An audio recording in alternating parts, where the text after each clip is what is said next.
Chez Poulpe, cultiver la matière, ça veut dire reconnaître qu'elle a une histoire, un comportement et une mémoire. Ça devient un acte vivant parce qu'on entame un dialogue avec la matière et avec la machine. Donc ça devient vraiment une espèce de symposium entre l'humain, la machine et la matière. Parce qu'il faut la respecter, il faut l'accompagner. L'artisanat est en train d'évoluer et il est en train d'aller vers aussi des échelles qui sont industrielles.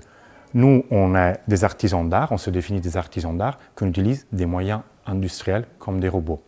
Donc je pense que les deux vont ensemble, ils s'accompagnent, ils se prennent par la main, ils vont créer une nouvelle façon de produire, une nouvelle façon de repenser l'artisanat, et ça va être aussi avec des machines. En fait, on dessine une pièce, on essaie de la produire avec la matière qui est existante, donc avec ce dialogue, et le robot, dans notre cas, c'est juste l'extension de notre bras. Pour nous, le recyclage, c'est quelque chose d'important, c'est quelque chose qu'il ne faut pas nier. Souvent, on a tendance à cacher qu'une matière elle est recyclée parce qu'elle n'est pas noble.